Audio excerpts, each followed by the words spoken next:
Chaque conversation est un test silencieux que la plupart des hommes échouent avant même d'ouvrir la bouche. Quelle est l'erreur fatale? Croire qu'en étant gentils et prévisibles, ils gagneront leur cœur. Les femmes modernes ne recherchent pas la courtoisie, mais la présence. Elles veulent quelqu'un qui voit au-delà d'elles et qui sait exactement où diriger la conversation. Maîtrise ces 7 secrets et tu ne seras plus jamais invisible.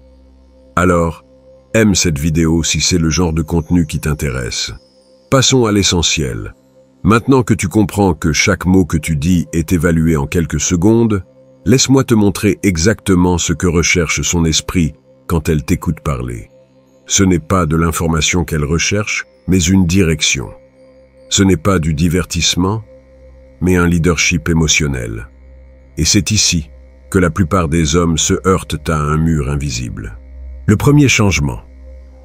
Arrête de parler en ligne droite. Commence à parler en courbe. Quand elle te demande comment s'est passée ta journée, ton instinct est de répondre directement. Erreur fatale. Les hommes charismatiques ne complètent pas leurs pensées. Ils plantent des graines. Au lieu de dire « c'était bien, j'ai beaucoup travaillé » et c'est ça. J'ai vu quelque chose aujourd'hui qui m'a rappelé pourquoi certaines personnes ne découvrent jamais ce dont elles sont vraiment capables. Pause. Laisse-la mordre à l'hameçon. Son esprit commence à courir, remplissant les espaces vides que tu as délibérément laissés. Machiavel comprenait que le véritable pouvoir ne réside pas dans ce que tu révèles, mais dans ce que tu gardes en suspens. Il n'écrivait pas de traité de séduction parce qu'il savait quelque chose de plus profond. Celui qui contrôle le flux d'informations contrôle l'attention. Et celui qui contrôle l'attention contrôle le désir. Le deuxième changement. Transforme chaque conversation en une expérience sensorielle. Arrête d'informer. Commence à transporter. Quand tu partages une histoire, ne dis pas « j'ai appris à faire confiance après mon divorce ». Dis plutôt « je me souviens d'avoir été debout dans cet appartement vide, en janvier, sans meubles, juste un matelas au sol, et de réaliser que je pouvais tout reconstruire depuis le début, brique par brique. » Ressens-tu la différence? Son esprit n'écoute pas seulement. Il vit ton expérience. Les femmes ne tombent pas amoureuses des hommes. Elles tombent amoureuses de mondes. Et tu as le pouvoir de créer ces mondes, avec chaque phrase que tu construis. Mais il y a un secret plus profond ici. Quand elle peut visualiser ton histoire, quelque chose de chimique se produit dans son cerveau. Ses neurones miroirs s'activent, et pendant un instant, elle ne comprend pas seulement ce que tu as vécu, elle le ressent comme si c'était le sien. Le troisième changement. Maîtrise l'art de la redirection élégante. Quand elle te teste, quand elle te défie, quand elle te dit « ça a l'air très sûr de ta part », ta réaction naturelle est de te défendre. Résister à cette tentation est ce qui sépare les hommes ordinaires des inoubliables. Au lieu d'expliquer ou de justifier, fais ceci. Peut-être que tu as raison, mais dis-moi, qu'est-ce qui te fait penser ça? Avec cette simple question, elle passe de l'attaque à la révélation. Tu viens de transformer son défi en une occasion de la connaître plus profondément. C'est la différence entre réagir et répondre.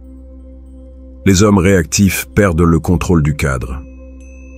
Les hommes qui répondent le maintiennent. Et quelque chose de plus puissant, ils gagnent son respect. Parce qu'au fond, elle ne teste pas ton ego, elle teste ta stabilité émotionnelle. Peux-tu rester centré quand les eaux deviennent agitées? Et voici ce que tu dois savoir. Ces 3 changements ne sont que le début. Ils forment la base sur laquelle tu construiras une présence qu'elle ne pourra pas ignorer.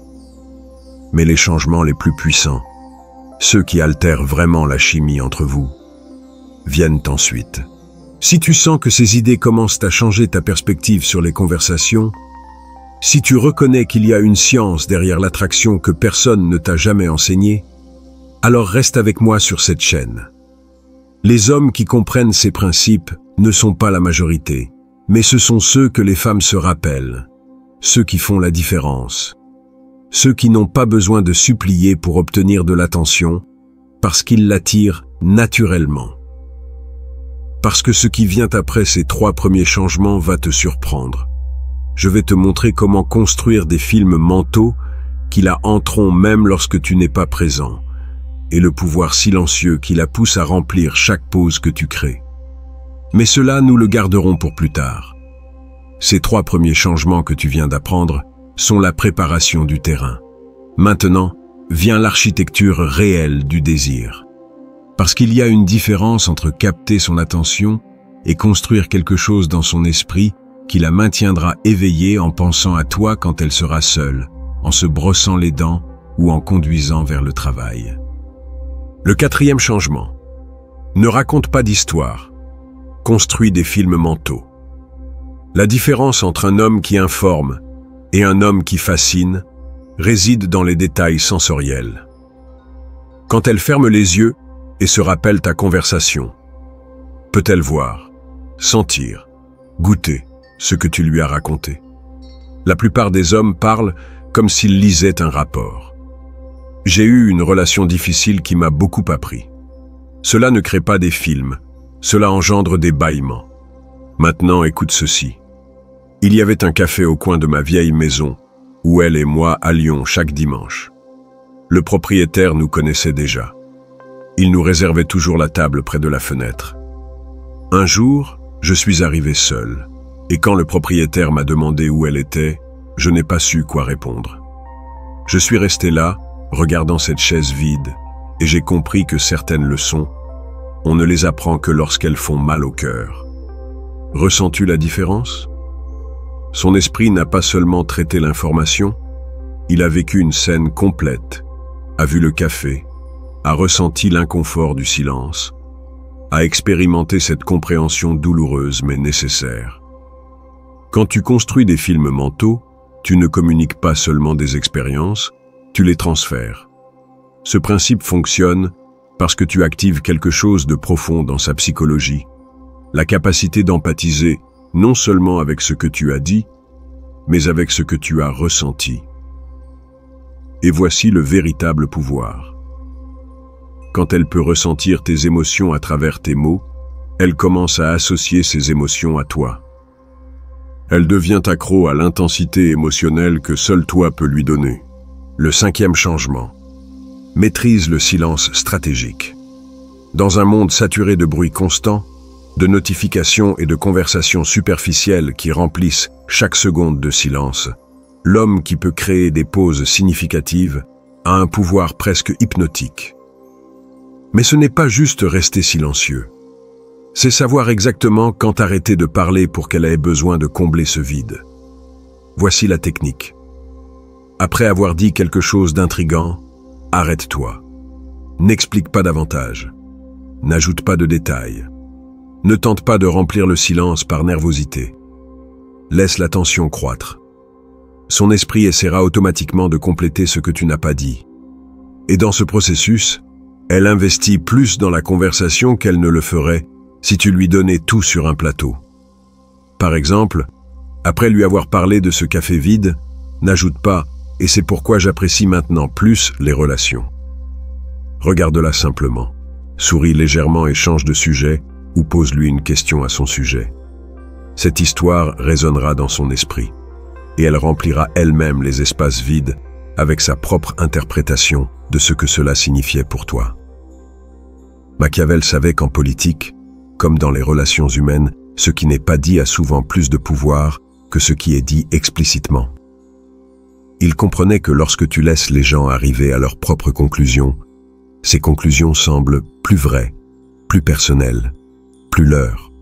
Cette technique fonctionne parce que tu transformes chaque conversation en un puzzle qu'elle veut résoudre. Et plus elle investit de temps à essayer de te comprendre, plus cet investissement émotionnel devient précieux. C'est de la psychologie basique. Nous valorisons davantage ce pour quoi nous avons travaillé. Mais voici le secret que la plupart ne découvrent jamais. Ces silences stratégiques non seulement la maintiennent intéressée pendant la conversation, mais la préparent à penser à toi après. car son esprit continuera de travailler sur ces pauses, sur ces espaces vides que tu as créés bien après que vous vous soyez dit au revoir. Et quand elle sera seule cette nuit-là, en se remémorant la conversation, elle ne se souviendra pas des réponses que tu lui as données. Elle se souviendra des questions que tu l'as laissé se poser à ton sujet. Elle se souviendra de cette sensation qu'il y a des couches en toi qu'elle n'a pas encore découvertes, des profondeurs qu'elle n'a pas encore explorées. Ces deux changements ensemble créent quelque chose de puissant, une présence magnétique. Tu n'es plus juste un autre homme essayant de l'impressionner avec des faits sur ta vie. Tu es un monde qu'elle veut explorer, une histoire qu'elle veut déchiffrer, un film mental qu'elle veut vivre. Mais tout cela, tout ce que nous avons construit jusqu'à présent, n'est que la fondation. Parce que les changements les plus contre-intuitifs, ceux qui inversent réellement la dynamique de pouvoir entre vous deux, viennent maintenant. Et je t'avertis, ce qui vient ensuite va à l'encontre de tout ce qu'on t'a appris sur la conquête des femmes. C'est ici que nous séparons les hommes qui veulent simplement plaire de ceux qui comprennent le jeu à un niveau complètement différent. Ce qui vient maintenant va défier chaque instinct que tu as sur la façon de conquérir une femme. Parce que la vérité inconfortable est la suivante. Tant que tu essaies de la conquérir, tu as déjà perdu. Le 6e changement. Deviens le prix, pas le poursuivant.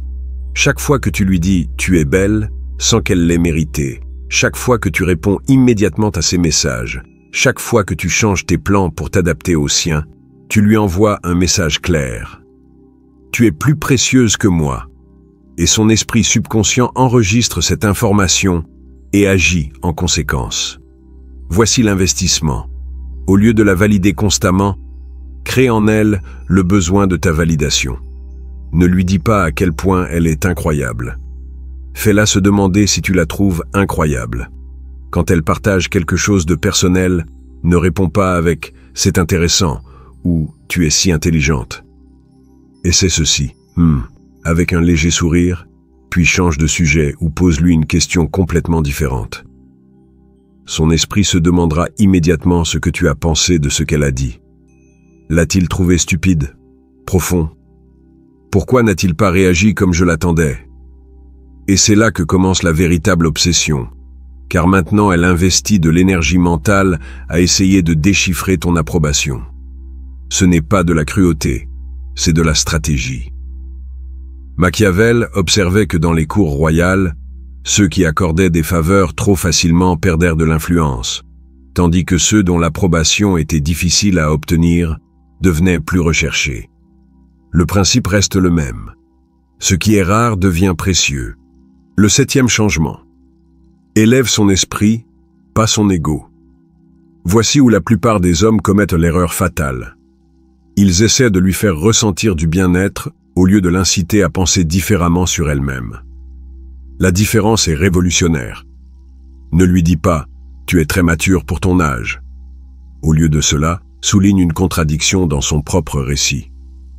C'est drôle que tu dises que tu apprécies l'honnêteté. Mais tout à l'heure, tu as mentionné que tu as dit à ton patron que tu étais malade alors que tu voulais vraiment aller à cette exposition. Comment réconcilies-tu cela? Tu ne l'attaques pas, tu l'incites à réfléchir. Ou quand elle te parle d'une décision qu'elle a prise, ne la félicite pas automatiquement. Demande-lui « Et qu'est-ce qui t'a amené à choisir ce chemin spécifique ?» Écoute sincèrement sa réponse. Et s'il y a quelque chose qui ne colle pas, fais-le remarquer avec curiosité, pas avec jugement. Mais si ce que tu voulais vraiment était X, pourquoi as-tu pris la décision qui t'a mené vers Y? Ce qui se passe ici est transformateur. Elle cesse de te voir comme quelqu'un qui la flatte et commence à te voir comme quelqu'un qui l'incite à grandir. Au lieu d'être un autre homme qui lui dit ce qu'elle veut entendre, tu deviens l'homme qui la pousse à confronter des vérités sur elle-même que personne d'autre n'ose aborder. Et voici le véritable pouvoir de cette technique. Quand elle s'éloigne de toi en se sentant qu'elle a découvert quelque chose de nouveau sur elle-même, ton influence l'accompagne. Tes questions la suivront. Ta perspective résonnera dans son esprit. Tu deviens cette voix intérieure qui l'incite à être plus consciente, plus authentique, plus profonde. C'est ce qui crée une véritable dépendance émotionnelle. Ce n'est pas le fait de la faire se sentir bien, mais de la pousser à penser mieux. Parce que quand quelqu'un élargit ta perspective sur toi-même, cette personne devient irremplaçable. Elle fait partie de ta croissance personnelle. Le résultat de ces 7 changements réunis est dévastateur pour sa psychologie féminine. Tu ne peux plus être catégorisé. Tu n'es pas le type doux qui la poursuit, mais tu n'es pas non plus le type arrogant qui l'ignore. Tu es quelque chose de complètement différent. Tu es l'homme qui la voit vraiment, qui la défie sincèrement et dont l'approbation a du poids parce que tu ne la donnes pas gratuitement. Elle commence à se mesurer à ton standard. Quand elle est avec d'autres hommes, elle se demande ce que tu penserais de ses décisions, de ses paroles, de ses actions. Tu es devenu le filtre à travers lequel elle évalue non seulement les autres hommes, mais aussi elle-même. Et voici la culmination de tout ce que nous avons construit. Tu n'as plus besoin de la poursuivre parce qu'elle poursuit ton approbation. Tu n'as plus besoin de l'impressionner parce qu'elle essaie de t'impressionner. La dynamique de pouvoir s'est complètement inversée, mais c'est seulement l'état final d'une transformation plus profonde, une identité qui transcende toute technique ou stratégie spécifique. Et cette identité, cette façon d'être dans le monde, qui fait que les femmes non seulement te désirent, mais s'attendent à être choisies par toi, c'est ce qui vient ensuite.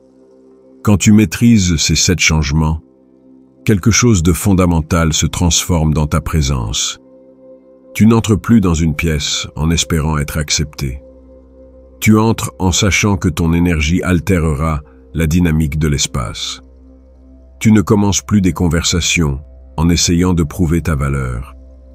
Tu les commences depuis un lieu de curiosité sincère sur le fait de savoir si elles méritent de connaître les couches plus profondes de qui tu es.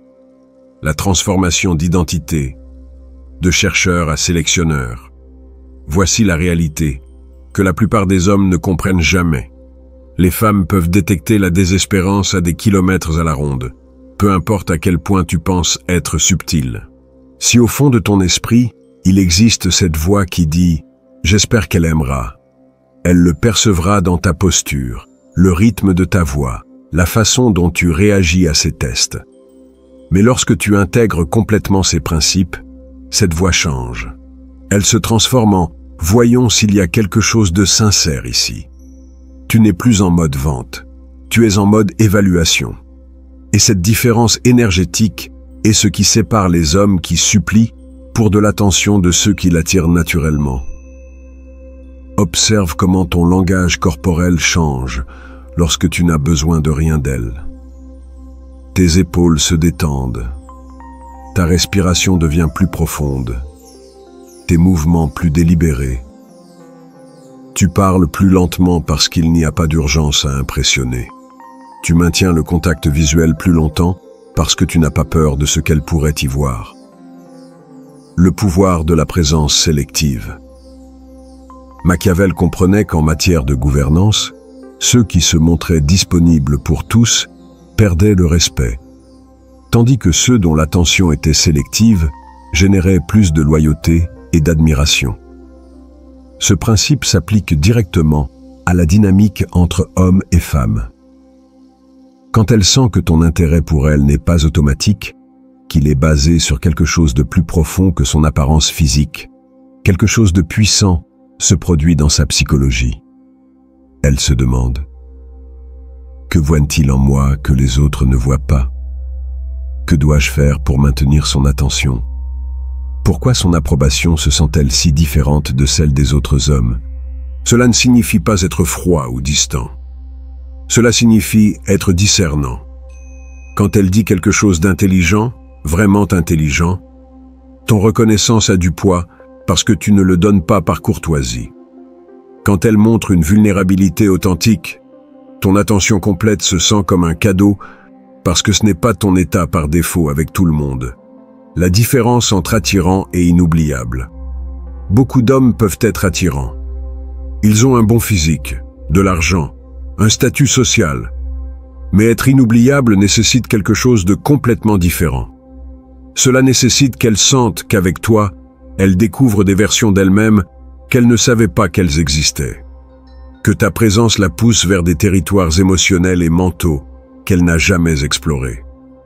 Quand elle est avec toi, elle ne s'amuse pas seulement ou ne se sent pas à l'aise. Elle se sent plus intelligente, plus profonde, plus consciente de ses propres contradictions et possibilités. Tu deviens le catalyseur de sa croissance personnelle, et cela crée un type de connexion qui transcende le physique ou l'émotionnel. Cela crée une dépendance évolutive. Des années plus tard, quand elle pensera aux hommes qui ont vraiment marqué sa vie, elle ne se souviendra pas de celui qui l'a comblée de compliments ou de celui qui l'a emmenée dans les restaurants les plus chers. Elle se souviendra de celui qui l'a poussée à confronter des vérités sur elle-même, de celui qui l'a défiée à évoluer, de celui qui a vu un potentiel en elle que personne d'autre n'avait reconnu. L'état final. L'homme construit pour être choisi. Voici la belle paradoxe de ce processus. Quand tu n'as plus besoin qu'on te choisisse, quand ta validation interne est plus forte que n'importe quelle approbation externe, c'est alors que les femmes désirent le plus te choisir. Parce que maintenant, tu représentes quelque chose de rare dans son monde. Un homme qui ne se plie pas, qui ne change pas son essence pour s'adapter à ses attentes, qui maintient son centre peu importe combien elle essaie de le déstabiliser. Elle peut avoir 100 hommes lui disant qu'elle est parfaite, mais elle n'en a qu'un qui la regarde avec une curiosité sincère et lui dit « Je pense qu'il y a beaucoup plus en toi que ce que tu montres. » Elle peut avoir des douzaines de prétendants qui s'adaptent à son emploi du temps, mais elle n'en a qu'un qui dit « Voici ce que j'ai de disponible. » Est-ce que ça te convient? Ta présence devient une déclaration silencieuse. Je suis un homme complet, avec un but propre, qui choisit consciemment avec qui il partage son temps et son énergie. Et cette déclaration, vécue authentiquement, est magnifiquement irrésistible pour la psychologie féminine, l'identité qui transcende les techniques. Les 7 changements que tu as appris ne sont pas des astuces temporaires, mais la construction systématique d'une identité masculine qui génère naturellement attraction et respect. Quand cette identité devient qui tu es vraiment, tu n'as plus besoin de te souvenir de quoi dire ou comment agir. Ton authenticité devient ta stratégie la plus puissante. Et voici le résultat final. Tu ne poursuis plus les femmes. Tu construis une vie si intéressante, un caractère si solide, une présence si magnétique, qu'elles gravitent naturellement vers toi. Tu deviens l'homme qu'elles espèrent que tu choisiras, pas l'homme qui espère être choisi par elles. Cette transformation exige plus qu'une connaissance intellectuelle. Elle nécessite une mise en œuvre quotidienne, une pratique constante, et la volonté de protéger cette nouvelle identité dans chaque décision que tu prends. Et pour ceux qui sont prêts à ce niveau d'engagement, le chemin pour devenir véritablement inoubliable commence à peine. Cette transformation que tu viens d'expérimenter n'est pas seulement du savoir, c'est une nouvelle façon d'exister dans le monde. Chaque conversation que tu auras à partir de maintenant sera une opportunité de renforcer cette identité ou de la trahir. Le choix t'appartient. Si tu sens que ces principes ont modifié ta perspective sur toi-même et sur les femmes, partage dans les commentaires un conseil que tu penses pouvoir aider d'autres hommes dans leur cheminement vers devenir véritablement inoubliables. Parce que les hommes qui comprennent ces vérités ont la responsabilité d'élever ceux qui cherchent encore des réponses.